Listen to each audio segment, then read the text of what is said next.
zong hin ka soi tai la an population a za a som sari chau hi aram nei tu te za a som thum chau aram nei tu te ni to a za a som sari hi Bengali ani amera chu nakina kan soi dan ne na in living de thok pakha chu Tripura a achim ra tu te chu Hindu Bengali Bangladesh chana local te anita a Tripura la ti an mak khopa North East lal nam sang sang ni chu atlan pui tu in British in min ron ne wanga tom kan ni de veka Tripura lal ho kha ama chuan sang khat zali ti vel feng kha chuan an lal ming hi fa tin a title la tu pa pala se ami khopa fa ti he del zela ni amara chu sang khat zali nulam tang khan Hindu in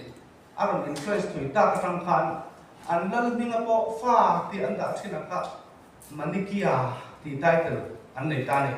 chu sang khat zali nulam tang chuan an lal ming to pia ma khian Manikia ti khat del chho ta zela chuan mak ve de mai chu Tripura lal hi atira chuan British in ron of phota aron of dan kia hi chu notice lal dangan of dan nian ai ang lo na sa lu chu to te han soi lu ka to kan shwe ka ma India ma chuan sang khat sa sari somma pa sari a bedlock plus c kan di Bengal a oma British in Bengal lal siras daula an ne tum khan Bengal lal khan de nge ngai tu ra sipai chak na ko nei tu lu tu ane ma se a sipai general Mir Jafaran in do na wala phat san tu bangin British in an ne ta khan ta a chuan Mir Jafar chu British ho khan lala kan pe lal ni na kan pen chen ti wang khan lala ni ta a ma se a dongin British a ti thelo wang khan Mir Jafar ma pa Mir Qasim hian sa ka sari Somruk Khan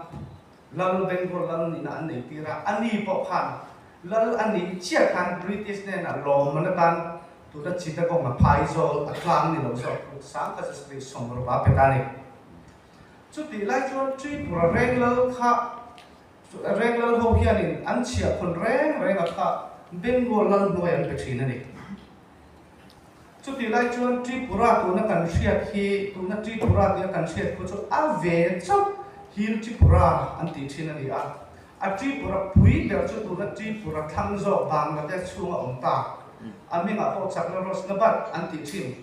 plain area far tai area lei chan tu chia po tam tak khon theina anita ni Tripura lal te kha tu na tlang ra ma hian lal angin an oma tu na Bangladesh ram ni ta chakla ros na ba ta kha chuan zamindar an ti chia khon tu lian angin ro rel thina ni chu ta chuan Bengal lal nen an chia pek tur za ka anin ti thiam ta lo ni Bengal lal chuan chu sang khat jasari Somruk a chitagong British in apek ka khan chitagong a hian British sipai sang ka jasari Somruk train na nom to ni Bengal lal chuan Tripura lal hian ka thuai kat lo min va sem sak pe chia pek tur ka fik za ka pe tu lo atiani chuan ani mai lo ma tia British lal khanin Tripura an pe ka ni Tripura lal khan chu tia thale de ti lo khan nguru he tia ti lo hian Bengal lang doa kong tu tolo British lang doa mil obso lo ti ni asom zo ta lo mai ni chuan lekling sia mai chu anin barsola achan chu British noya kan an him zo ka chia an pek tlem zo an be sia an ti sual chia van tu ta ni ti chuan plain Tripura kan ti tu na Bangladesh ram chunga khan office an rodina an doang ang khan la la tu ra chia kon dan tu an non control ta vet mai ni British kan chuan thil pakhat khan soi chen le pakhat ka du so Tripura na kan boundary issue ba hian violent masa sang ka sari som sari pakhat sari ni violent na khan British ho kan fing khopa kan lal ho ka denga ro tiklom tur mai ni lo kan survey lan revenue tu na ngai kan survey orang si hi aro kianin aro kalkal tir fakan karam di milo survey ka achan chu Tripura khan thil boy omani British khan Tripura lal kha enga tige lu sai bu ne inin ti boy reng rem siam ro antiani chuan kan mizo ho khanin an zubru mai Tripura lal hi khutilai tu na Tripura le tu na Assam ram chin khata poso anita a chu ta chuan ke mani ho kan pi pute a control thei ta lo lu to British thin rim khan e Tripura lal kha sang kha charia somru kha pe chuan Maharaja kan ti chuan maha ti chu lian ti na lal lian ti tai ti na tang khan raja tai te la te ti thak sakani achan chu cái mà đi hồi nó cần dùng rùn nó lệ khami khá ati tổ thể lâu và khan chuan ram ri min tin sak tur chuan violent ko sak khan an ron tir ta ram an ron rin ta ni sang ka sari somri pathum somri palia aron chuak ta a chu ta chuan tu na kan ram ri tu British in actual control ti a min rin sak ani ta ni cái mà đi min ron lo Tripura la po an ron lo an ma ni tra anti khan rom na chu ta chuan Tripura la le an rom lo em tu ta ni hei kan actual control ani lo antia British ne na khan documents point mo z mai pathum sa khoi new chal ta ka amma boundary an lo soi pathum British ma an phar ni an boundary list an phar pakhata chuan Cabo Valley hi Tripura ko chak lam boundary ani ti British an explorer pakati na lo zena an han phor khap maya apa ni le na Tripura le Manipur le Assam in rina trai junction apathum kil om na hi ti pai muk an ti le ta ni chung ni pe thi thelai so pai a huang fek chuan pakhat le British in ariko na pakhata le chuan long lui the story lui kan ti he kan boundary an ti ta ni Tripura la ni an lung oi thelo va official in voi riat sa kha ja ko som ni theng khan British bula kan boundary siam thalero long lui ta la hin siam sa ko dei chu kan actual control an la dili chu pula pang ho point of view te kha kan sai kan mai tu a chon British về thung phát triển, ai hết chút cán sát về có, cái actual control anh đi lâu. Khi cái trong này hiểu nó để, ok, anh dùng những cái control thể chống lâu, thì em British hôm nay mình xiêm sắc, anh đi ta, chú trip vào làm tan cho anh lâu, lúc tục lâu anh chân chú hay, khu thì lại tận chữ tới có hiện, sao mấy thì tận chữ lần phát khi,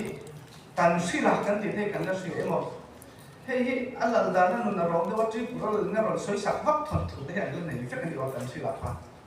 chu bang chuan e ko ni lai chuan Tripura how hian influence na sa takin man lai khan mi zo ma ko ni lo nei ve ti te khat yang ho pa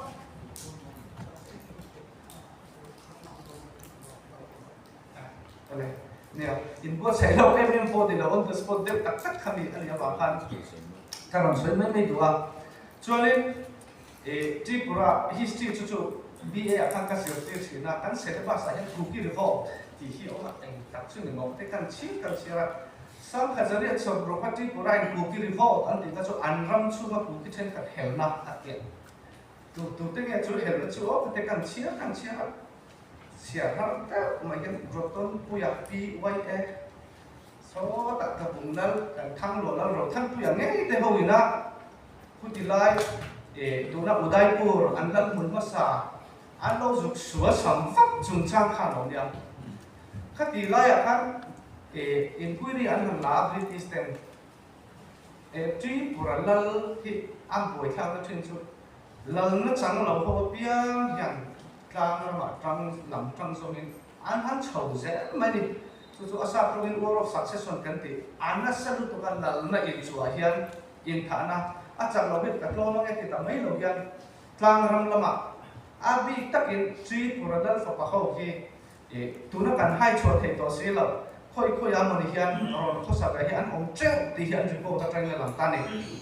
sang kha chariat som ro ka ro tham pria ten Tripura an su run thei chang an khat treu ma ya sal ko an la treu ma ni chu ta cho nên British ho ko ni Tripura lan ne na tin hian adai dan na thu tak kan siam mangai ti te asiam choba chu ta cho nên an han inquiry an han nei tak khan Tripura lal na chang lo nan pathum ho khan เราทั้งผู้บุญนายอาคารอันเราหันเอาเวรก็ที่ปรรุ่งเขาอันเราเรื่องโลกเทียนนี่จู่ๆบ้านนายการเองเฮ้ยอินเสียเราลุตุอามากันหันไหนเตะข้าเราดิเชี่ยเราจ้องเตะพวกข้าเองทิ้งที่น้ำมันนี่อันเราเป็นเสียงโชว์เลยเสียละข้าที่ไล่พี่ข้าเองเราช่วยดิตาเซ่บรูจุงจังตัวเองก็สวยหรือเปล่าคุณเรามากันเราเสียเดียวแต่ถ้าวันนี้บางจุดจุดนี้ก็สวยมากจุดกูกินอีกพอติดได้พอจะเสียไล่จวนกระบุงเดี๋ยวจะส่งส่งมาที่ที่เราช่วยมาไหนเด็ก independence and short for the government revolt anti ni atop na aron fen ai warm up nan minute ni chia bru chung chang kan sai yang Tripura ai hian ama chuan tu na pru kan ti hi nya ke ni chuan moi takin an mani in ko rutan pru kan ti maya an ni chuan ni ke ni chuan tui ku kan ti ang tram che hi an mani ho an sai nan min ko le fen nan ya scam scam di hi tui ku ti nan hi ai an to ve an mani an override len chuan scam ti bakin min soi ngai ro an ni ho hi Tripura ma ki han so to chon che chiang to South Tripura lam kam he ta chi ta kong hi ta lo hi ni ta ni eng wa nge he ti lai mi so ram de za pu tlang de pa an lo chot sang khat ala rei lo ni o sang khat za puwa somli pahia South Tripura riang bru ho hian ni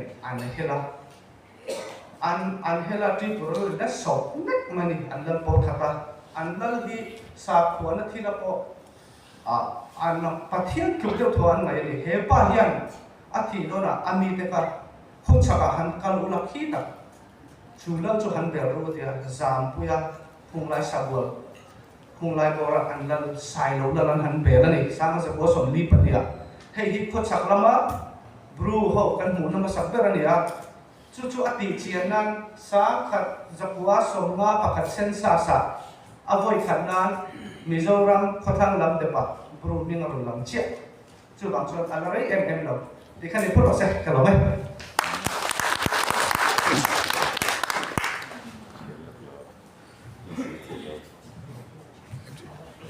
an mani subject lamane purin na te hian an moya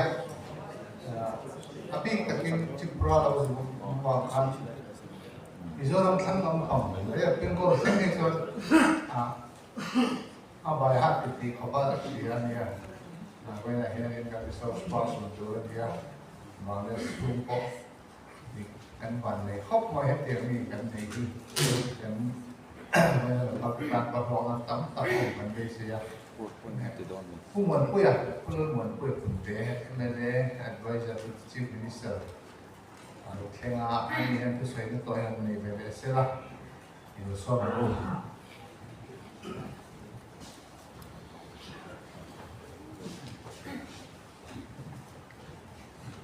ผู้เจ้าแม่เด็กทั้งควรเรียนแล้วแต่ Home Minister ผู้สาวเจ้าเด็กเนี่ยผู้สาวไทย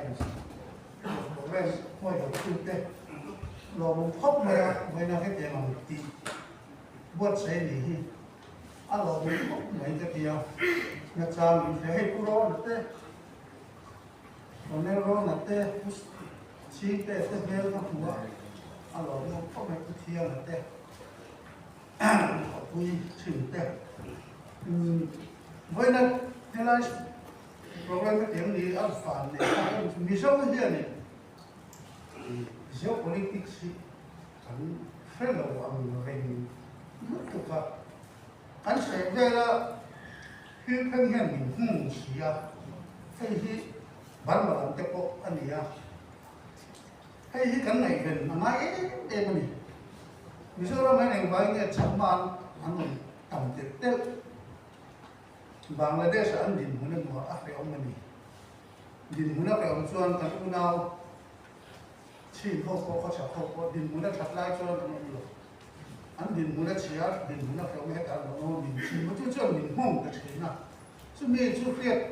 บางวันเราไม่จะตุ้งท้ายอ่ะที่ไอ้อิชูมันนี่พูดเนี่ยไอ้อิชูซึ่งมันมีส่วนมันแค่ทุบตัวบางประเทศเรามีกันแค่เราอ่างเลยนะให้เจ้าที่จับมาให้กันหันเตียจับมากันไงหมดเยี่ยมชวนอีกทีเนี่ยจับมาของเรา Bangladesh an din huna that thấy năng kan chan pui ve te pok hangai ni kan u nau chi no po tun mai na to ma in om pui in tin deu to om pui a kan manga an lam din hunan thatak tak a democracy kun so mana non ve kun so ver an non ve chu ke chuan kan om pui nu la som som kon ho fai da Mizoram om pui tu kan fa ani chu ham chuan chút tiếng đâu chết chuan chặt mà Mizoram mà cũng tầm hi ở vàng nghề Bangladesh à chỉ ta không hiểu chắc sản thì muốn lấy sản luôn chú mi effect cả chú này cái gì vậy này cái tiếng cái này gì chiêm thế cái này ông ta hi alo ông hop mày à hey tụi ma khan em sẽ cứ phải tu cái gì lại khan chặt mà foreign là squid or đạp cái gì à cái cụ về nó tên là cái đây nó sao mà hệ mặc cụ à cái là gì cả thế ông mặc gì nó sao cái tập thì chú ông làm cái phê suốt về lắm rồi để xin cái này là mà tìm được tâm mà hay qua về này qua cái có cái chơi mà này à là liền số là đó để số để cái sự cái chuyện à anh ấy hậu khan áp phê suốt đấy muốn nó tìm tập số anh tìm phép cụ về này hình kiếm cái gì đây à mà là tu áp pháp tập là thật khó tu này thì giống giống cái chiếc về tu em sẽ pi là chặt mà foreign là risk cái giống giống sống chả quý em sẽ pi phi sống sống hàng giống giống thì ông bay cái tu bắt thọ là liêu lên rồi ngồi cút đấy em sẽ cụ về đi cụ về là tận mặt là sao liêu hiện nhá lại khan em sẽ pi là hiện cũng thanh hiện ngày đàn chỉ để đâu nhiều cụ về cái này như chuan thì bây giờ đầu tiên rồi qua về cái này thì chúng ta phối là cái focus ngầm em giật cái thiên nhiên cái sợi máy mê là mình mất thiếu thôi nha ok về là cái làm pha nó chặt mà vải mà bút do pha ăn thì chặt mà pha những tủ thế mà hoặc đi coi em để rồi được cái này cũng cái nhìn em giật đi coi em để đó cái số ông đã nó đi à chúng thật sự là muốn cho em speedboat itu kan buat kayak ke presiden lain. So tak seperti begini kema. Firkara Bangladesh kan fakala ancam buat seperti begini hong tu tidak. Inram na daw ko var balin kan niya. Tatuan ani chuan min request labunga piru atile. Pumpinga sáng cái dòng có sổ có cái hiện election là đinh ta để về tới khác independent là đinh ta để về tới khác mình gặp tôi à cho nên cái mình buat sai sudah mình request là chú mình nghe là chú em sẽ pi hiện trong mà foreign là sinh sa sinh thế hay gì đó có đâu hiện đi làm thế thì có bác mai mà làm này mình thì tập sắp chú là đen thì tập thì cắn nghề cho mình ăn tiệc hey Bangladesh sarkar ne yan kanin rem do na kanin be me kain rem na kan nei do na chu da chuan regional council kan din do na regional council a chuan chakma hi sinabang hil trak sa hian abi mala chuan kan tama anang mala chuan kan tam da ama sa dang thang cái còn nằm thấp là hết nè là cái công cái chỗ cắn tầm bị là và nắm giống sông thì trong rồi ta sẽ là cảnh sát xuống rồi và cho nên làm cho population đi cắn mầm hoa cứ nằm đầu cái thì phố đấy là giống sông thì cắn chặt mà population thì cứ nằm bây giờ là cao xí là ăn bữa một đủ đâu mà cắn thôi khắp hết rồi nó cái gì đây đâu là muốn tiền what have you to do with one? We are going hearing electoral hearing này là của là hiện MZP là suspect list kan này giống giống như in của ta kan mình đang in ni thì khá hearing at han ron in appear ron to read in control actual kan in rem ni ron tiền amar sa iso la kan on ho chu sak ma hel san ti ba hi ne ni lem nan ne ya em sẽ biết cái cái đó nghĩ tình biết sản xuất thì ngay à bố rùa cả khác lỗ khi người làm chuồn anh đi chủ đây nha chú các điểm đeo các cắn này đàn chú anh ti lúc các cắn cả liên bố rùa phim chỉ rồi cho bằng cho đến qua ra các thứ các con sấy mới hay cô này để sai làm thì để nó thành tốt chuyện ô lên diêu anh mình không có phát cái gì không có cái hết là cô hiền electoral là cô hiền bảy bước kia là Bangladesh ăn bình muốn đã thật chuẩn rồi cho nên mình linh như chú humanitarian ground các nước Europe và cô Arab khâu ăn cá chế độ chuẩn chứ mà ăn bình muốn đã hình nhiều rồi cho nên làm chết ở này chứ mình làm chết nó tụi cho là đem khăn thì mất chứ mà cho Bangladesh tụi na सरकार खरा पुरम पंचांग तु मिनिस्टर खुन साखा कोसम को पसरियन एग्रीमेंट का ती रोकिना रीजनल काउंसिल फंक्शन ती तु मनके का इन व्यू मना अनि कोना पुस थु ले गबा अमा बान फांग यो तकनी मिनिस्टर कनी तिरो कुनु chu diam bel chu do ani le ta chu bi jan unconditional ku lu hai thap tak chu le do tinani sakhا kosom ko pasarai inven nan le ya ad hoc regional council an han dina chairman te ti khan em te ni ti an da ya Mizoram ma chuan Shillong Hills Council walia SPC le Mizoram sarkar invent nai mun dina kwal ka Shillong Hills Council din chana ti khan sarkar lo thara chairman te ti khan an thak ani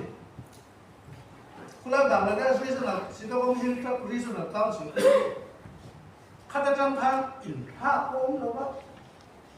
anda ko implement akon tek saka implement bo sak jong lo khan an la ningar ma wan an oma santos lama ho khan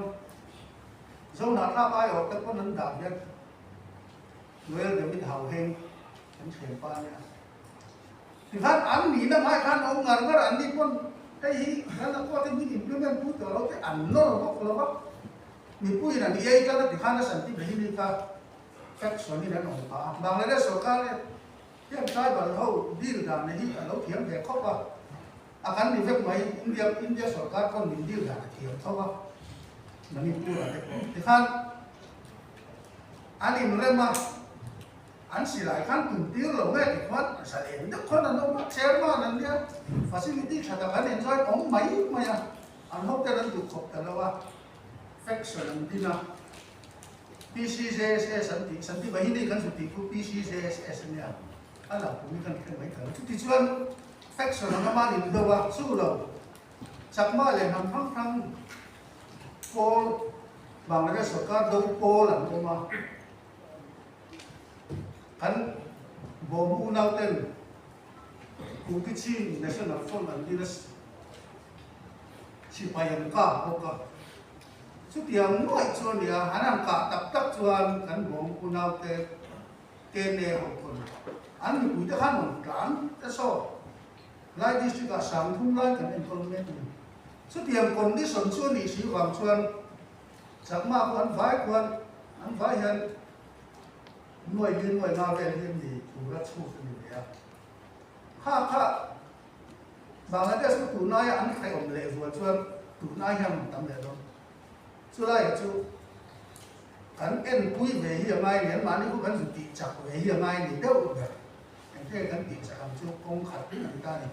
tiền thì sẽ làm ăn phụ nữ thiếu soi sóc ha quý cục chủ trang đi Mizoram sarkar yang isuan yang kui mai plan dak yang kui ni ya apa ini kota kan hilhi kan sud siang lama BNLF sarkar ini biar dong kan rule riang hi nomenclature ada anin debate a controversial bangla ni chanin riang kan dia ya chanin blue kan dia dia le ka tiang thar chang thar ho si lai ken lam on kha rule on ni ta Tachang Blue National Liberation Front BNLF khắc xin lại nghe nắng sẽ सरकार खान ब्लू खा an official nan beta kat mai ka issue len ta ni bru chu helaya demand nei then lo bin film schedule tribe bi san tel lo museum schedule tribe bi sa tel lo khan district council in status ma khan claim thei lo in claim thei lo en man lo bru hel nan thei lo chu ti se riang in mo khan riang angai lo chuan nei riang chu museum schedule tribe ma ma ku ti plan lang ni riang chu status pek thei chuan demand chu nei thei khan be thei chu ti se lam chuan bru nomenclature ku aliam lo pang riang an ni thu pang tin soita kan khan bru kha eng status ma demand turin eng status ma an ni lo se tu trai ban ni lo re reng kha an han beklat mai kha ti sual le na tin ka on le som ka thu ko ni lo tin punungan isela sai tu ko khau ni sai da nan nei hen ti ai so dam tin da na ya nam dang ni ko da ni dam yang kan nei vek mai vai anh thì vét bốc mà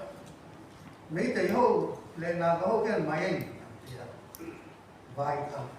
thế nên bảo bây giờ có cắn tỷ lệ tốt à chứ tiền thấu chú này chẳng nó có đặc cảm cắn thép thì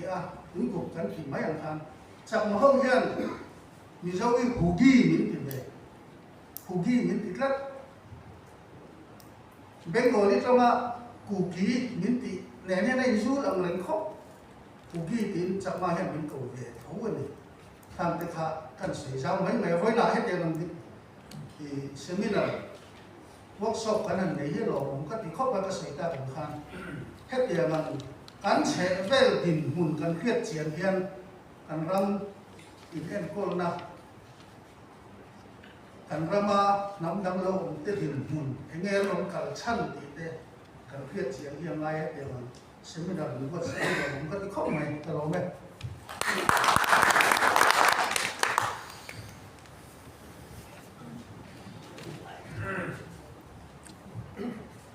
ulan mà quay buồn thế anh làm khóc mấy anh ấy thì cái tiền nó bao bao giờ này xí nó specialist yang tu khabar dia ni ya anh tiền nó này cái đâu cái kan sa này đi kan soyanga Mizoram te nem bercho rang kamati district kini hei hemi le Khakrachari district awam Khakrachari district tak phichon Mizoram te lo chuan he dilahi Bandarban kanti Longtlai district lampang te bo te pakhani hitak yen emem nena hanso ka du ko ani kan hanso yan nakina ko arakan army hello soizep kan ena hitilai Bandarban mora an umran te po hit soizep tel khaka dua chuan chu amen atam ber chu chitakong kha ani kani ku tilai chitakong hil chat ka win British ko no kan sa kha de zakwa akan regulation an ocean valley hela tlang mi ho tu na ka soi pathum ho chitakong hil chaka tribal ho kinnan Mizoram ang deu kan an dutu an lom phalo re permit te lo chut ILP ang tai khan vai ramagan nei ko an phalo permit nei lo chuan engam apil chula ta an tho kon an thei lo kop since kong hill track regulation sang ka zakua khan kan hill track ho hi tunak an zo ta kha ula le plan ni ho zong zok te poi a thung vek ti kha ka soi tuwa chuan nem thik ta roi ni ti zo lo ba he rang ka mati ka ti khan ta a e Khakrachari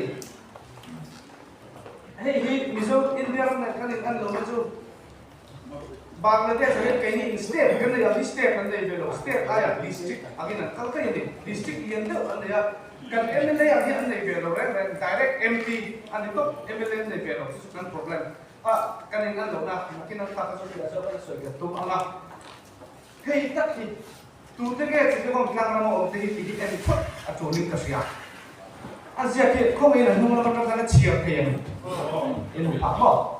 Kita kong kang ni kan hang tisun su tam si sang try balgang som ha onna ni tali. Tuna yan ni song soi try la an total population hi nuai was singa something fair. Try bal hi nuai ko le chan de bor kan ne ni. Chu nga chuan sak ma ho hi nuai ni le claim nuôi đi lệ lem thì Africa hi chia anh lo kinh nghiệm sạc ula plus minus sẽ thế ông mà nuôi đi lệ lem chắc mà anh ông này cái này nó mộc cái gì anh ấy chọn mà anh đi cái này cần phải có nó mộc chú Buddhist mộc là cái cậu bé cả anh là cái cậu cần chuyện khác nuôi thì con anh ông này Tripura thì hi official anh được recognize cái này ta kan zo laka ka chon blue ho din kan soi moya Tripura apo kwan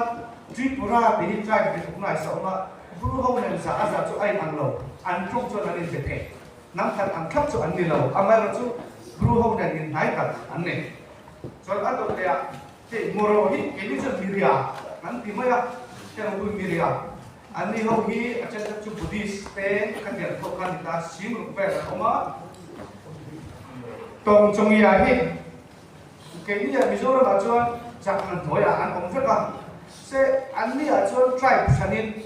đồng trong cái gì cũng là phân biệt của này sang đi Singapore hoặc là ngày sang đi cái cần dùng là thác bom cần dùng là thác gì mà tao không được chút bom mà nghe xin cả sáng thì biết chỗ nó cho khi official recognition là admin anh identify hoặc anh đi thì hiện DA chắc là DA chuan hiện kan zo na tha kan dia menia sam ri bor chon de ni ko hin chuan de ti la chak kin ti ki chak man ni alo nia an ni ko ki araka na chana pen Buddhist sa kho zui tu te thau an ni ta ki an tam lo sam thum bor khiam kan ti sam ni an ya khiam le khu ni hi zo na tha kan ni an se kan than ti china an chonga chuan ti bi to par man chong bang chu ni ma se khu ti la ka lu na ki chuan an zo na tha u na wa hen anh các cậu không mấy tiếng bạc hiện anh identify with the globe tiếng sạp của nó là bảo Buddhist của anh mà anh chân giúp Christian thì của anh liền đó Juma anh đi kan pi anh kan pi cho nên anh đi hậu giống giống trang đi hậu giống hiện anh mà đi in identify là tribal hậu thì anh mà đi trong cái Juma anh đi này Juma anh đi cho chỉ cho con trang đi tribal hậu thì nằm này đây cái nói là hiện nay chỉ có politics để hiện nay thì thực tế hành xử rất ngoài hậu mình có sự heavy cái sự thủy mai hiện hệ chủ đề chính là có về cái hậu tu tên ăn soi đó Mizoram mà cho thì nghe chắc mà cần tia anh này là cái lục chuối chín ta cái chuối này các để kinh nghiệm làm chuối cái đặc sản hiện pan ngọc chuối ăn ngay chuối chín ta để tu nó Mizoram mình là Bangladesh secara alau pembo kan dan kita mudah so pan alau naik suap la poin kan lu surimut sina kan sudah solo ni ini pan su mau ti kha pen hindi na mu ka ti ni sulai pan su nga suan kan su an lu so su dan lo ni su kan chao sa kon kan welcome ti na reng lo so academic ti na tera tan lam le lo so i tu ma geopolitics ne ko hi kan so rin tu ka so dik joga ka kan chỉ tự với là cái nào rồi là có anh đi không đi chuẩn là cái nào chuẩn mình còn chìm sâu mà mình chìm rất khéo rồi mà cần sắp thắng đấy rồi mà sẽ mình thì buổi tôn thì khác cái chúng ta phải luôn mình chìm rồi biết rồi thì cái chúng ta biết luôn là biết chìm rồi nó mình phải cái gì rồi cái gì chứ mà sẽ mình thì buổi đêm thì xong là sợi cái buổi hẳn em là India independence triển khai chỉ ta có hiến cho cả nhân tribal chu 98.5% là nó này Bengal chu để chắc anh lộng thì kita kan chiang view ông này anh đi hậu chụp lá cuối tuổi khi cần hồng kia Buddhist Hindu lại Christian giống anh đi lá cuối là cái pipu sakwa dia anh đều rằng anh chị anh là Hindu này em để pipu sakwa này em thì chuyện chuyện khác xa anh chị cái điểm này chúng ta có khả năng mà về điều chút chúng ta có hiểu cho cái British này anh có phản kháng India independence do kan Bangladesh piang tu reng là cho Musliman area Muslim area di bahan ani hokon India be penge ni tu rangai India freedom fighter ko ki chỉ có một điều cho cái kia là nóng nó kia là anh mình cắn soi là cái từ phát lama thì hiện lắm anh nằm nghe cái lâu thì mấy cái chắc mà nó mà anh để cái kiểm nó hộp bol cái từ là lama thì rồi khăn anh để cái kiểm nó hộp bol khăn cái là có anh move cái là có rồi liên tục anh để cái soi mà các bạn kan India mà về hiện lâu dua India Independence Day ako các bạn rằng các bạn India phải cái lâu ra này chỉ có hiểu cho ông sống sống nhận India về ăn đủ phép tumpo ano tum masa conspiracy na sa takom din ang siya ang tuwa ko ni Lem Lovin Bangladesh sa bet thon ni tikha tan soi ma sadwa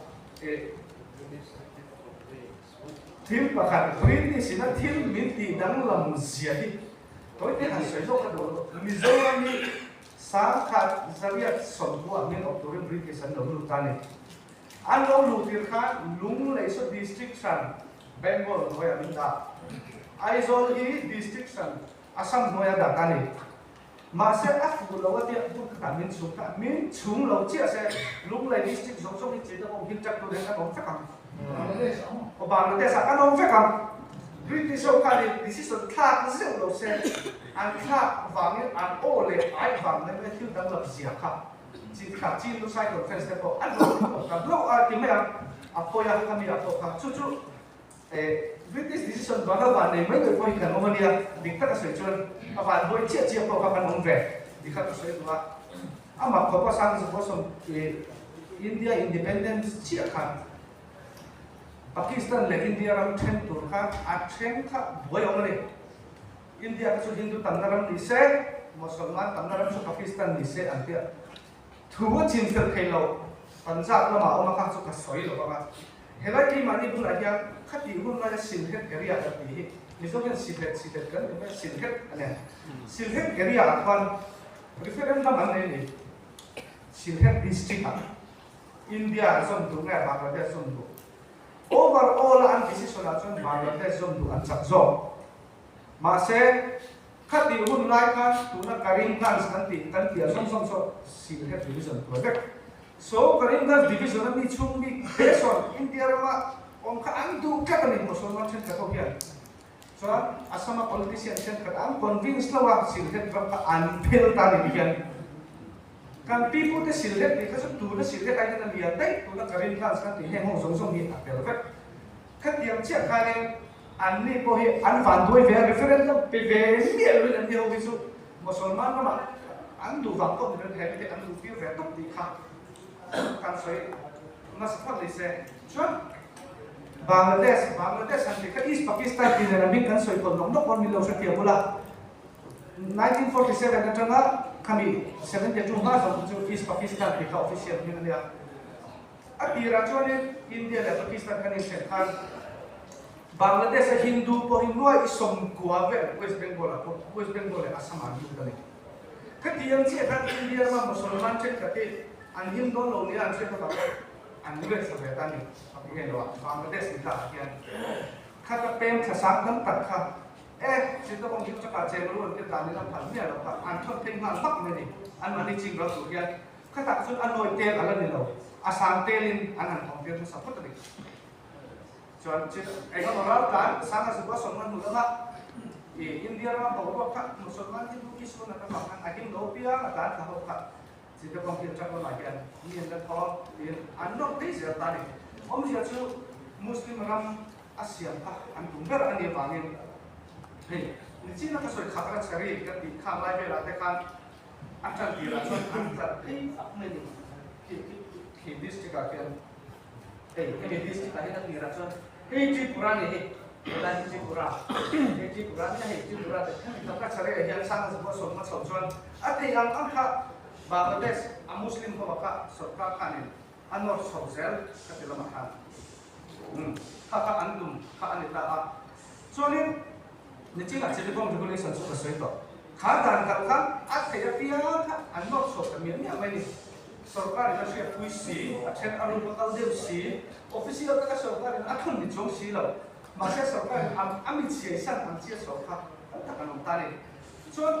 antara polisi dia zona yang suka tai dam ko kan itani kaptai dam ko kan yang siang kaptai dam mo nahi tuna chita kong kati Rangamati district kuti lai akon kan lo kun ta mi noi chuang au chuak tani he chuai Mizoram ko kan siat lo man chu Mizoram a chakman lo luhuk na kha Mizoram chu ni lo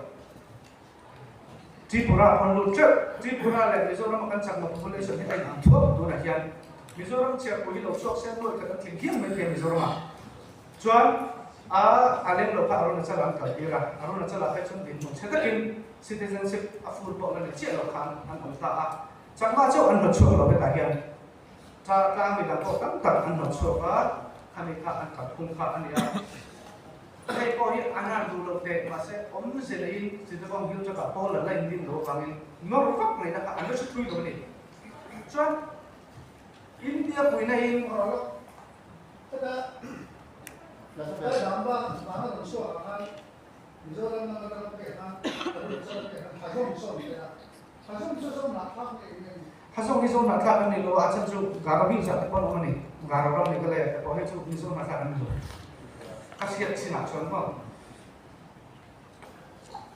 hey Bangladesh Pakistan cha in dan le kan an constitution ka an kan soi cha ni who di lo Pakistan influence de kami chung kan kai changma an ni le ka tiam sa enen na ma hi constituent assembly member kan an da ve thak ni ani hian chita kong hi sakati online 71 Muslim hunan chim ta kan het remote chona diklo autonomy san pa min te chu kan ral vek don atia autonomy hi official and constitution assembly report hen ve ma se an pelo hi ke me ko so so mai ta ila chu min nuwa hey majibu ka man ali te kha kan setia ma ma zo pa chuan ti tla ka kan se majibu ra hun lai majibu ra kan ti china ka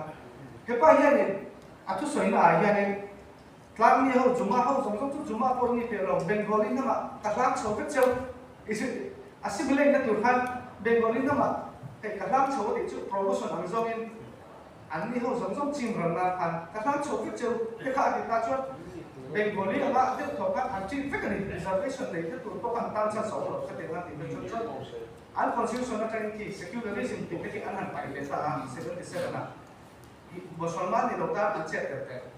chuan Sarikwa Somria Viet Khat he kum bichung yang official na in mi simi noi bi sita ko ma so ta fiat puin khabin an pen bi choti rani an ti da ni ma ni du na va ka de bi plaster village am trai balin an be ko ma ni ro veng ko thek ran chi kan fin takin yang kan an da so frak frak aniข้าแห้งเอาหน่วยเลี้ยงหันบุษบจังกระจรอ่านหัวยุติตัวสรการจันเปลี่ยนเชื่อตะฟังพันรำวัชูสักใจบัลลินบาฮาสักไม่เชื่อว่าป้องส่วนอินดีดูดานะ force conversion กันดีเลยที่อัดของอารมณ์ที่จังนี่เห็นมีที่หันบุษบจังเชี่ยยังส่วนขัดดีหุ่นลายอันเจนนับละอัตลังดีโลกของพวกก็จะรำกิลริลักอันมาดีรำสู้มาเตะอันกระอัดแทนสู้มิโซรมาเตะที่ปราอัตโตกันกันอันมาเรื่องสุขภาพ internally displace กันที่อันพูดอันนั้นเจ้าตุนแค่กระชุ่มกันเราพอสุดตั้งแต่กันมันมาดีสุขภาพยังส่วน official ตั้งแต่1988แบบเป็นส่วนอิสลามสักว่าจะ state religion อันนี้ที่เป็นถ้าค่ะ background กันนั้นสวยมาสักพบนิสัยจิตก็หิวจะกันอันก็จะกันปาร์ตี้หุ่นสวยเวลบางไงกับเชียร์เชียร์เราส่วนครั้งนี้ที่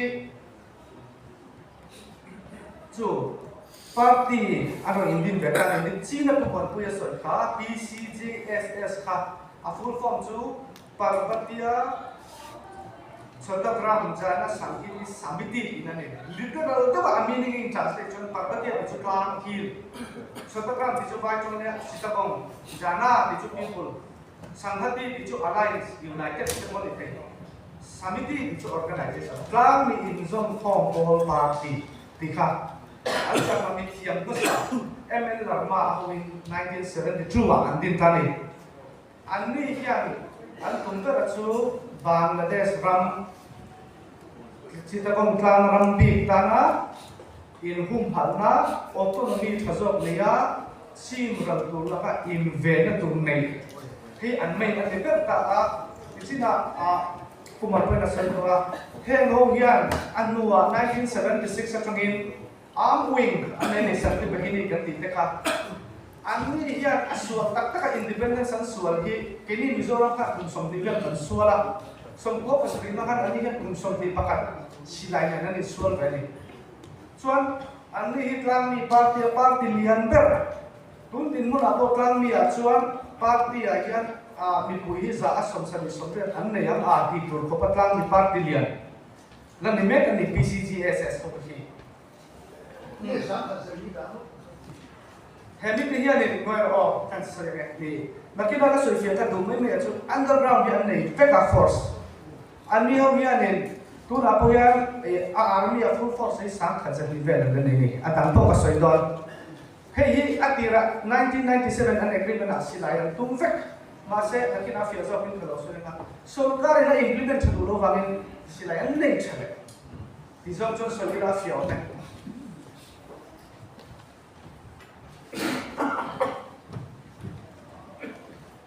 तो ये बिलाई मंगियान 72 आदि दिमासे आम revolution अंता तक अन बे कछु कुमसोम नि ले अनि छु कुमसोम नि पका छुम अनि बे अनि अन दु पर छु autonomy ने लेंजो पिखा अनि chuan tuna PCGSS ka ti ho chuan sang khat zakua somkua pasaria sorkar nena in agreement na kha implement thuai thoi ni ro se implement nge ni ro se ti hi an standpoint tun thena an kan chan ani tani pa ni pakar le ong tani ka soi bu chu kan ke hen pa ti pan kum pali ka soi no na an top leader chu chakma vek ani top leader so United People Democratic Front si apiang chokani an pi support a khan luk oilo hey Mizoram adum por ti ang dewa in tuna ang dew khan in ako ka hen kan luk oil tok lo pin silai kan lek duet kan la fight duet ti por kha ki om ta ye hey hian peace ako ta kha ti lo tin lam pang ko an thu pui ani lo ton tin mona army po asilai ken himi za thum vel an la nei hian chu aboi thak na chu an ni hi pro army Bangladesh army nen achanga in siat thiam teu na nei anga mai te an ni hat tun tin mona ai chu na ni ka fa ni achan chu ego ni promise te ko hi an lo in nei de nge kha kha ti raman boro kan ya he group peace ako chu du lo hit so ti lai kan zo thang na tha ku na te group hian an zo chu ni chia lagin in chia tiam na thui tak kai mi te len an nei ni an zo na tha ku na te chu si pai ba ko an nei lo som ni som ku ba an nei lo mai te kha tiam ka ti mun an ya an ni hian peace ako pi lu lo lam pang hi an bi nai kat bai lai e thil boi tha ong ve ni kha ti lai kha han soi bol bol te am boi chu chu ta chuan hei chi na PCGSS atang khan an plan tao được lớp khăn của mà thì sĩ bài có giá sống mà gần này thì cũng chung là overload. Soal chỉ là adu lo pop UPDF akan kan pakat plan se democratic kan ma sĩ bài có giá đây. Tun tin mula chuan tang di party pali tang hian apa thung hi chuan peace apa torin kan tang rol ken ma yang a di in biak te ko anin bia in chen kan thu kan le ya ma se adu lo lian ter hei UDPF tak hian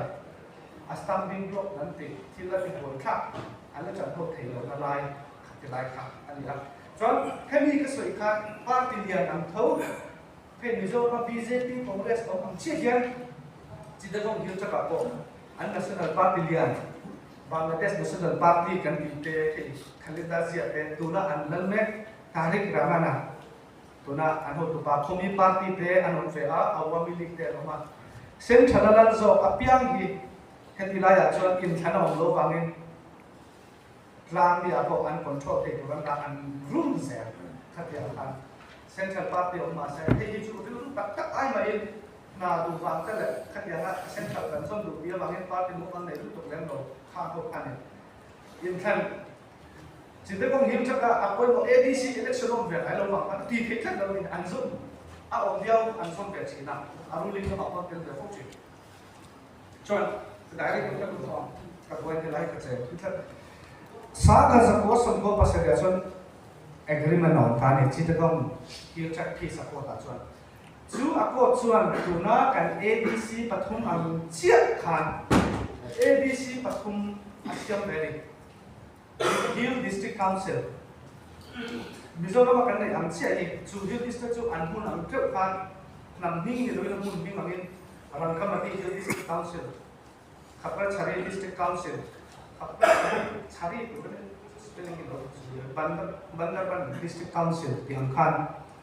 Mizoram Chau District Council nambi ma pekan ya no patia Tripura te muncul ADC itu apa Autonomous District Council nambi ni melo Mizoram Chau ini nambi lian kan ya kita itu nambi ni lawan amun bing amin ADC patun siam tani hei unimplement lo ba unimplement chatu lo ni implement chatu se an ADC ho ko wan hi ya akla ku thok kan da chu lan management zong ako an area thun effect dong police an mani area ko an nei do asan chu file tam tak ne ku an mani police ai chan do lo chon nam dang ho kon eng am sum do no ko ron ti do se license and control do an ADC ya se the environment thing ti ta tu la pe chon development bing in ti tak environment is so an ti ru Bangladesh so ka ya hem ti an du chon an nam ti do na ni ke chalai ho e zon na in fiam na development song te lo ne e zon song te ti ko ta to ko kha te le kin na tak tak ti thian ni he lai a chia kon ti nei ke ni ADC ai so cha da le mo ka te thil le le sala te chian kon ti do building na tam te ram pa tam te an ma ni chian kon ti do ni ko na turin ai ram hul sa le re ko na ko chian kon ti do na social justice na ti te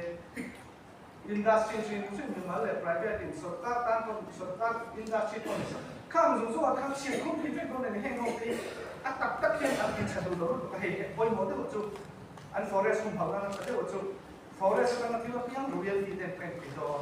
pe cinema te theater circus song te ka tiang song che business te lottery fishing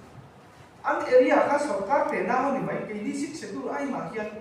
po waran na te win ka si ti lai an pe ka hi an tak tak thi lo tamani ti lai an po wa ka hi te hian function ti sa du lo ka na se na zum da na chuan ADC kan nei pathum am chung chia son regional council long dong ni mabdeu chu India ma hian Indian constitution of regional council India ma pakhat chia lo ba po yen ka regional council aba India constitution lo le ma khati ron chi regional council kha an dim dong ni chu regional council a chuan an ADC pathum ho chung chia chu ta a member ko chu agreement an zia na ADC member ho an khan do ni mi pui na khan thei lo regional council member oh Razia Sabha de an me chu so yan khan MLA on ve lo state ani lo ba khan regional council kha an mani an chuan state chu ma chuan MLA an pu ti zong pu kan soi thiam a election chu Razia Sabha khan khati na khan to ta khan ta ni engdan ko ni se ki regional council ni an ADC pathum ni siamana Chai ba di engdan ko no se chairman ne ge ya central government minister of state rank ani yang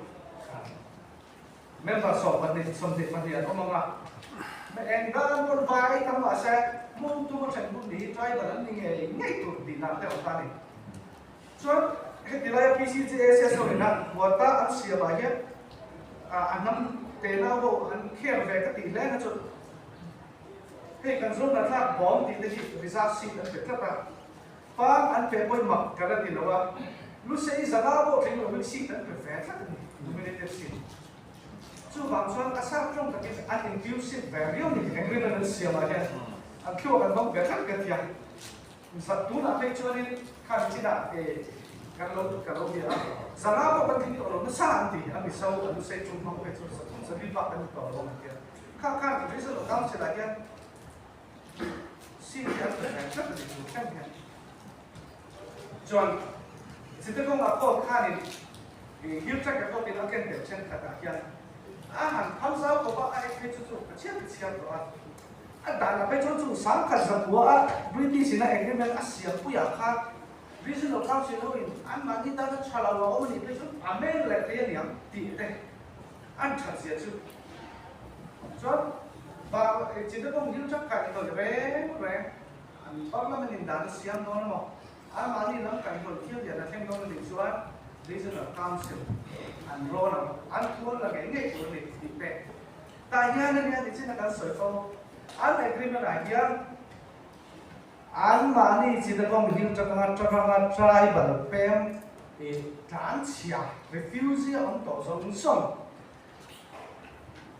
India ram chu ami ke to an le le chuan ram ekar ni perfect tu chú anh anh lúc nào phải cho khả năng anh cần đi khác chứ không những chắc cái gì ông chia luôn thì con là có sở can thì nó bèn đi theo ông này anh ấy cái mình thì cái gì chọn cái gì đó thì sẽ cái gì mới được chứ không những chắc cái gì chú vai hồi ram anh ông lúa sạch dòng có ăn bể trời rất tốt chú ta chú anh để cho con thì sạch thì đi đâu khác đến commission tới hiện tiền sạch này chú lên commission là chú retire judge thì nó em có làm ram buai vai hồi nó nuôi tao nó ăn luôn lúa chính thức tụi nó đi ta này Chuan, Helen Commission ni ko ang naisang mga direct in vai ang ano lo so cancel sa kaya ang Supreme Court ako kinlen dito final power ang de Helen Commission hen hindi mang buse ang himna na chalo to ni keng yan katiyo hindi ram chu se ang tindu ko lo Supreme Court ko kinlen do ko pa hansiya ma chu bang so ang Helen Commission ate yan Regional Council Chairman kami barang ini kalau ini kita tahu tadi. Susunnya kini cuman cerita bang Yusuf Kakor 1997 ini anti lokin cuman. Saya bahkan bangga orang kan ini. Misalnya ada dulu dan dulu lagi. Anti lova, maka makhluk akan itu. Susunnya kita cerita sesuai yang katu baik sesuai kita. Cuman an agreement akan an area cuman sorkan mentope cu tribalin. Atai chu nan thokama anla qualify chia lo ni pon kumni kumthum grace period a qualify no kan na ang ti ko bin sarkar na ka to an mani an du tam ti te ni an chat che chu chuan tun thleng hian lo ta chu an parliament an wan chitobong affairs big and to union minister ai minister of state rank tun thleng pon along ve ni ma sa ti li chu ti lu tu du chuan lo ang tak tak chuan khati lai kan Bangladesh ai ti chite bong hil che ga hian ram an boi chon tak taka kan sipai ken ki zanga chuang ma ni ten ko ra ken ti da heng zong zong poi chia vek tu ti te an le mana sipai na ko ram ti te ni ta ni so su ti chung si chuan agreement an nei nuwa enga militarization and criminalization of tribal khati sipai ni sen khabe kam ti ro khan ei se sina hi country to 1997 agreement zia pui tu tekha Sheikh Hasina ite ko Awami League mase tuna an pe ta ho tuna opposition ta ta ko an ta ni mase Sheikh Hasina ite ber kher ko hian agreement na siam du kumli ya sam di pakata operation utara na operation rising tina tu kan mai ki dila ya si pairo ber na hoya ta le ta ta ni jete bang hil ta song song ki so army temporary camp te dena kan soi zanga somli panga atang kan za pakat te kasan han thiet ya se anwa an thiet no an sale fakani sipai ro re na noya an om tu na hian an non chu azare no pa an boy thak se chu an administration ho general administration for army and controller law and order controller judiciary and controller commerce and business development zone so in Bangladesh mi pui khan lo an army hian khulai bi chuan thom tho saklan ram boi la ya kai ma ni ram boi thin tak this start area min puan sa nun se on de ang chi khan sipai ro re lai tu na hian khat chung chung khan lo ba a area za lo lai to sipai tam sia ke army brigade panga an oma su chita bong hu chaka so cantonment that is sipai amun pui pa ma hi pali oma Bangladesh border security khan an BSF yang hisep ko pali oma Bengali khotina an VDP an Covenant to Defense Party an nei fekani an on be thut le khatena event during chuan paramilitary force battalion li tu din mo na chuan chete kong hiu chaka mi somli zel ku sipai pakatin veng zel an che je chu kan thia mai mi somli nam chu kai ni sing again sipai panin veng ren se si lai den chu tiang ve che chu nan ni na che ka sau track mà nó cái chuyện này cóที่คนละล้วนครับ Foris sipai somli mi sing somli zela sipai pakhat om angani tina so cha mai kana ni fa hey Bengali ko pula chok chok kai ko chen ano to bangin an minek na thiam sia chu Tripura hen ka se to Bengali pol ki anin din zela tribal connect ngai ngai to ren ram wat su pui to ren si pai siat puinin andina anom trap ani tuna yan an izara atap taka pechuan antam tozo pa meli census data detail taka hi tuna yan mumit turam lova ni yami apa khatwan in zat vela ketiam vel kan hey nun seom tu si pai ba ka ade boleh di puimang yan anor nak khayang tar yan anor di tunan di ko so sang di sopolitan pechuan is apot implement chimpa ato to pa so peace accord ayan po in somsari pangabor agreement oma sung sina mundu ma chen bun khat har salu to lo zo ali so an implement ve base apoi mo ta tak rama an thu nei na tu te an ADC a ko ar nei ve na tu te regional council an nei a tak tak an implement lo tu khen ya hi kan nei to ngai ka se ba Kang mi hong sing la ti lui na te le khem na lui mangi musulman na in le tir a hor so ka viau tu na hian abi takin he kha hill district pathum ka soya khan achim lampang ber bandar ban kha musulman tam fauna ne ta ni kha area khan kan tlang mi pui tai bal ni tam tak musulman na anin le so tam tu na ke sai he poi khop mo ya akal zel chuan aron so puk don like aning le don yan an khem china ni ki education a engam support kan pe ang healthcare a te instruction puina te loan interest on lo pe ki te bong bu ki te musulman na ron pe chuan het diam yan an tok dara ba khan la mi ho ri to la yan an din mun se se musulman na ani le pe wala chuan tribal ho musulman association te yom to ni tribal muslim welfare organization ni asa ton ta mo ta le for mani tribal adarsa saksa bangladesh he no gen conversion tribal thau ta kha tribal tu te musulman le ti to rin tu na gen an be so me ni he hi abi takin bandarban asa te district at kengbe ani he to hi boi thak la ka se chu bandar ban chim lo ma so heng he lo hi so ta se puinen an omani ate naw lo India ram tan to lo umang in future jamat ansar fil hindal sakya ti te hi musulman pol ba ni ta fia Rohingya Solidarity Organization Rohingya group of anom arakan Rohingya ki group ni hey mai he la ni do fa Bangladesh सरकार के ने सिद्धों हिल चका अत मुसलमान से दिर्जी माहियाने मुसलमान पा लाइ पो दिलो रोहिंग्या ने फिर सोनी तो ने रोहिंग्या हो इन बेच न ने के चोन थे मावी अन पोला चका लोंग ट्रामा मिजोरम में दिलो इंडिया ता तो है कॉम्प्लिकेशन लोंग थे अच्छा जो अन उन एरिया ही इंडिया बर्मा बांग्लादेश so लाइ ने कार अन ये बांग्यान सेंसिटिव को मच लाइ ने confusion ka doi ka ta le ka apoi mo kati pera chuan number 1 ahian kan tlang mi pui party hi pathum pali an ve a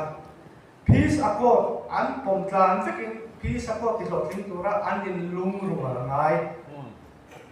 chu ta chuan a peace accord hun mai ko assign to PGSS an na lian fal ber an ni ina an peace accord ahian an lung ruwa ngai achan chu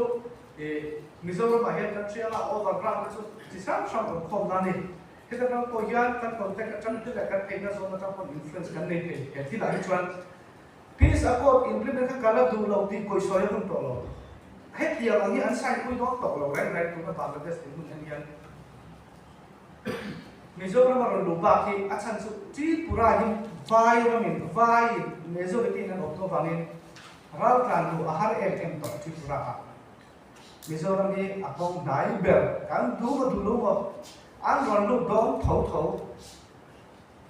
tu la yan nuai ku election de be tlang ni ho ku ta no me ka nuai song be musulman an to tu na yan an MP election na tu ra vote an vote ang isa pe chuan 54% Bengalian ni to ni khatiam khan an chep zero na he no an nor chuan kan boundary at kuan musulman kan da dei don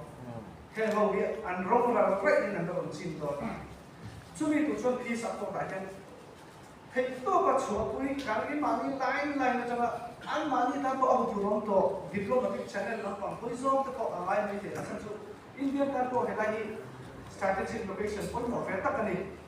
Zep lo chuan ena tinge CADC alo pian thut kan ti hian ei mani kan in puk kan in bua le tam so kan en chuan khati hun lai India foreign policy kan ro khati hun lai India foreign policy kan en kan ke chuan mak ka kilo ka ran so CADC pe India ma be tu be na ka thik pa pa lo be khati ang ni ba khan en kan mai thui de ka alo nei ve ni tu ni ke lai chau kan lo bu ang ma tu so a pe o a ti ti ho ang kha chu ang ni che lo pe ka sia Dulu enggak tinggal CADC kan gila CADC itu 1972 lalu pian masa kan kota ngam sir ya kon insyaallah kan Bangladesh kot yang lain saya kira lekin opposite so kan cuan sakma kan amkani kan Mizoram Sumbang ya sakma komplit saya CADC pun sakma polisi na pamtozo kan ngai to chuan alo chho je chu le lam le ma chung den ne to pe chu en mon phal sang ko hum se ko ve ni na thei lo thiam na no bai pa se thei chu bang chuan an chi da bang akko ka ni him ta ka ko ka ni akko ke lo chuan akko te si la hian kan na te to chen to pi ma ni po chuan mak ve te chu ni chi na mi ti pura ka te kan ti bru te kan se noi chen ka te khu mani thang lam pang khu ti lai pang so de te ulet an ni so kwa sir ve la kan so le ne bula e hi na pe an ti tham an ti mi tham ho an chap mi tham ho an ti ta he ni chi pura ru mi ho hi ni chong to te ke sam te khan ta an ni yan sak mala man ben vak lo an ni pui te sai na pang ru sen ta du la mi tham an ti ho hi an ma pin an ni na ma we la ka pui tu in ke ni chu không phải là mạng mi cần nhiều vào chân nên còn về zel don cần thu một tụi nó mình về don sự tác tác cho nên là để long tra mà chân cái chuyện mình chim nó làm tí dụ cái xoay ngay rồi mình đi buổi đó kia rồi chỉ cần xem lên cái lòng này cái lùm và xiềng để này cắn mỏ tắc rồi cắn nó lẻ nó bị nó tụi nó mỏ tắc cắn xuyên cắn phải xí luôn vậy là khi tụi con nuôi ra rồi present nó ngày lùm học thạc lẻ vậy ngày đàn bộ cắn nén rồi tụi bộ cắn nén rồi nó bộ cắn nén rồi hôm nó không cần phong chui bay thì lại for history movement về tụi nó ra đến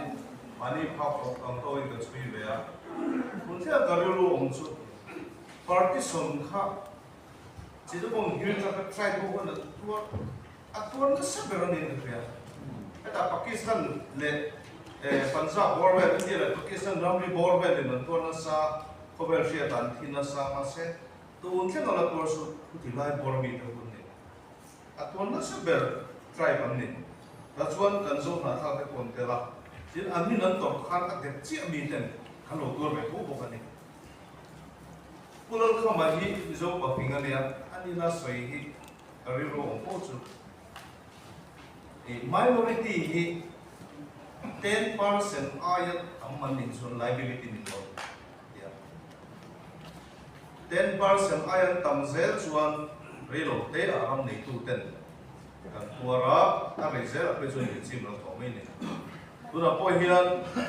kan ram sunga minority ho hi census data chỉ là percent gen này, liability lo thing le to với này, muốn mất tất cả số này lo ba India mar sắc history sẽ chỉ berpol ni kalau kamu perlu kembali, Assam te, Tripura te, Naga akan sevela, kampung kamu bin hina drama Australia, susu mai tu mau kaya komen, let di khas so kalau pun dan penganga mic kan symbol ni lah kan, cuan mereka soi lo bila kini这那这个不是为搞的，从本地都是你土气个呢，你水来说那个好这里，明天你话公都没了，那听个我你说明天里面都是把你带回来呢，说嘛你明嘞跟着 present 那他水波给他冲没，来水波那个地方。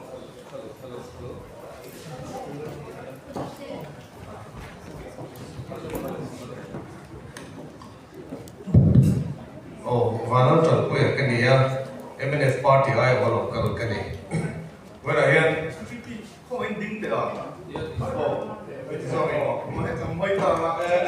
cô vào đây chồng. Malam kan puya ke dia, MNF party ayo local ke dia. Cina kan pu nunggu presentation kan lo klak ke dia. Tahan zona pakat ke dia itu pa Hoy mi clarify sila.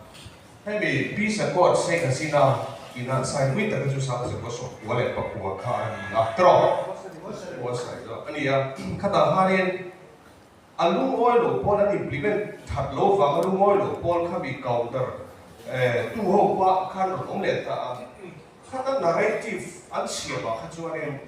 kan ma mo an thu lo ni ti khari ta ni so ko lai ka lang wa ko han lakin presentation ta men la ti la tha ka ti ka ti zo ka ma sa chu ta su ron soi fie ta lo ta e te ka ti ko pa tha si poi tam ta si ka e ti ge kan zafa hi min huap zo lo ni an ti da san ti lai ka poi da tingin ka sia chu chu ron soi chiam la ka duwa ti chuan chu mi ya wang chuan a le zo movement a kal ka ta wang khan amongst the hill track dweller show khan chu ta ka chuan sarkar tang ko khan implementation na hi a thalo deu ani lo mo ti kha poi lian tak ani thin ka sia ti kha i presentation a khan kan zep tua ti chuan ni ram dang an dia international sovereign country ne ke ni ta na su ti kha har savia wa ti chuan chu ero chu proxy eng mo hangin political dialogue eng mo hangin ati the da te po alo ma na le ke ma di ta chuan tin ke dia kam ram tere te ma se an thenom ram si ta chuan e ve thom kha dia chuan hei when I hear kan home minister zong ta dong lai lia alo ke tia tu soi ko purom de he ke tia tu na kan buai na pakhat le min ti buai do na ni ati na sa che pakhat ka chu tu na he long klai district le so lai ve la te po he tia kan border forest lu tu ron na chuam here on chou chan ta ai zuar klom sia etina manual labor ta ko ni se ke ni change sa ko lai an ni change so be tin lo thong ke som sai thok ti hi tu na hian kan labor force to hi min on replace tan ti thei chata ania so lai border porous lu tu le an demography mizoram tu na pe chuanin kanin thapun dan red kan replenish red hi achi em me ya kan ni kan piang pung loa kan death rate kan mortality rate ne ai mil ta lo ta ti chuan chung kara chuan solai CADC vela he border area vela demography chu apung chak em mai ta si lai te hi eng ting e check and balance measure hi kan la do ti kan home minister te ko hian eng e rel ro lo ti te hi hat zo ka sa te he ka ti chuan ke mani lama changa tuna kan presentation as issues ho kha tundin huna kan international border ra kan thenom chia chitong hil taksa thil boina om ho te chu kan ngai thata ma se eng tin nge a remedy junia ti la ka ke mani lama changa enge nei ti te po hi boina kal ko ma he dia mi thata tak ho lo kal ko phe han sensitize don ta han sui don ta la thai ke chu ta chuan kan home minister zong ta ko mai ting e so lai kan border pora slutu in border fencing kan pui me kan india sarkar kan puya amara chu border thui lutu kha avain tuna chuan fencing po ala mi chuang lo in ala ka chung a lu na cha ka tam e mai ta tin tuna ka soi khan presentation kan bo kan select region a thei chuan bengali poetry ho bengali literature hi en taula an ngai sia lui na min dan ta ka wanga le laman ngai sia ti ang chi te atam me bengali hi literature sa me ya chung te po chu ang ta partition ina helai thenom ram ve chung ta te po kan muni chung ho ve la chuan le lama chakma an unau te lama ke ma ni unau te po nom ta kan ngai me ma in nei po la lo ngai ya en ngai to ne me ma lui ka so ne kon min dang ma se la so kan border eng sa ko ni se lo na cha cha ta le ka ya mo kan klak the cha cha ta ma chung kan border pora su tu mai na chuam demography foi le ka ta unnatural lu tu ka so lai ri sa na ron double triple chou pe la hian eng ting nge kan ma ra ko ti lai ko hi ngai kha ka cha om ka ni voi na ka ni ko ko na san ta po hi ni ka sia chu kan sai no sa ka no ni e ta ma khi nào nó minister có chính phủ cái là what chuan nó cái này cũng muốn quy động thôi à sau đó trong là thành sản ngay lúc mà này chuan nó đi thành cái nào rồi sử dụng lại là ổn đấy chuan cái số nó đủ biết rồi cái số nó đủ cái presentation trong thành thì sẽ áp dụng sẽ sử dụng cái này chuan cái nào cũng muốn quy hiện hiện là ổn đấy rồi ta sẽ ổn đấy kiểu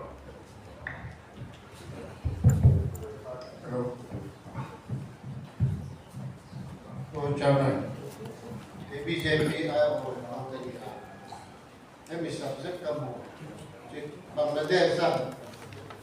rằng mình trai bảo tôi chịu rồi mẹ mà mình dâu ra mà impact mình dâu ra mà rồi effect đạt được tỷ lệ than cái thiên ngoại trong đó để mình quay mỗi một bà mình là political cái lũ về chân bỏ nín cái hiện cái bà mình với nhiều hiện cái ai với bà đi cái nó là là đi thà sao sự quá sự quá phải đi kan motivation kan lũ ta lại district cho tất cả nam nó sắp cho political lũ chân về anh em chắc mà population voter lâu cũng chắc như tục khác cái này mình nó sắp ra cho ta cho giàu nó có cái bia cho khách đi lại lòng tài lâu các giọt các ổn nó sắp ra và nói thì là chỉ có lòng tài anh em cho khơi lại nó thêm nhiều học thì cả cái giọt ta cho chỉ cho con hiểu chắc thế quan text anh lộc coi này index con nó là xếp chui lên này thì cái giọt ta chúng ta cho và nói thì nó phải bảo cho hay mua à anh ấy thì cho nên hay mua phải bảo cho lâu rồi anh ấy lâu rồi nó phải bảo cho zaha phải bảo cho lúc kia này zaha phải bảo lúc kia là nóเป็นcả evident tu na kan mun kan tu ile se kan ram ni bai ka ta piang put lo ti lai ta ka kha ti lai a trong khan la le lai chu ka to prom lo ni ki ka chia em ma ya thì cho chẳng mấy district council lâu biển xuân rất ít tập hội em ăn lễ thì nó trong nghe quay trong nghe căn sửa thì cả lâu quá đi về trên là cả lâu này về em trên này thì cho tụi nó về present à các ngày nó cái em evidence của mình thì cho tụi mình bây giờ ha với sức tại vì sẵn đi bay đi kia mà tên nó chúng ta có đi thì phải là tên gì thì cho cái chuyện ông cái neighboring country lệ tây có ứng đàn cái gì với cái cái ví dụ như cái skill đó này rằng cái AK-47 này giả sống mà trong ai trong quý bên lòng của chúng ta sẽ thành ra như thế chứ từ lại cái feel cái same em này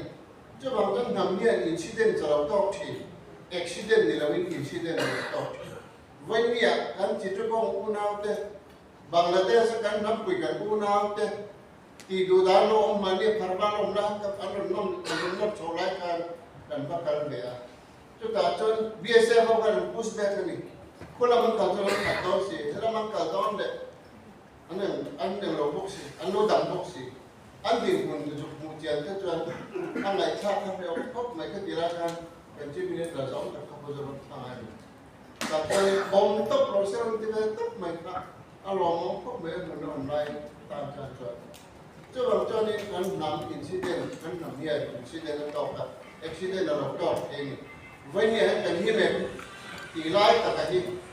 với nhiều hơn cần hiếm lòng thì xảy ra là với nhiều lòng tài sao mà các để máu trade in rules này thôi thì cho cái đi district council phạt cũng các bản địa cái địa chỉ nào sao cái có some đúng áp bản địa political council cái này mình giống cái district council này vậy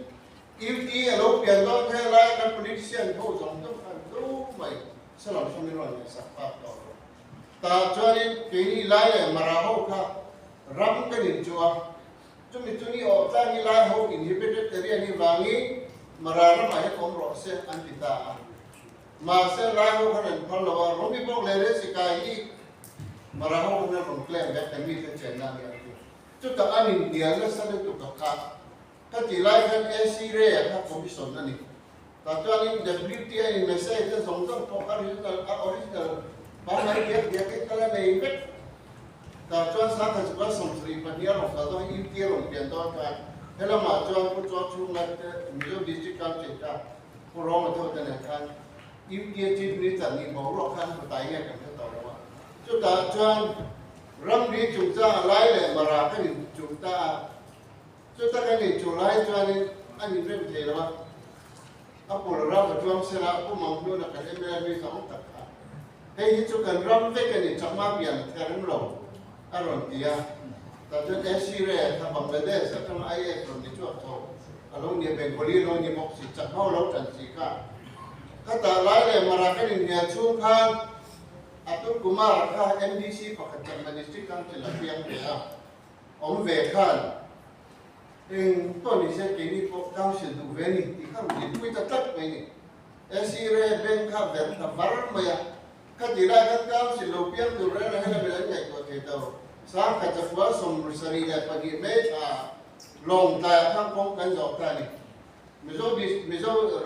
district council chung ở trong district council pian kan rem tilo ki ko hong nan zoni kala kan tulai me dia lo si lo amara to fi mo ben foi tak me chu kan emele ke samne si movement te beina ban ro thabbe ra le santi bai yen pui bok si chu tiang ka ra chon khi lai nam ka pian so so ta ni tối đến rồi kala di si lo ba chu bang chon voi ni hian kan ram lo ni na ka cái corona lúc đó về có chuột tăng lên cái lỗ,แต่จนแรงกลางอันเดียเพียนลงใจละลิมจิตรงละเลยละสวิตันละราชาเรียนปุยอันนั้นเพรสเซนละราชาเพียนอันนั้นไม่ต้องให้หรอกราชาจะสุดเรียนปุยที่ไม่ยังราชาที่เห็นที่นั่งที่ที่ท่านสวยทำได้ไหมยังแข่งกันตัวจุดแต่จนลงใจละข้าก็ปวดท้องตีละอะไรเนี่ยเราบางนั้นสอนตั้งแต่เราแรงกลางที่นั่นตา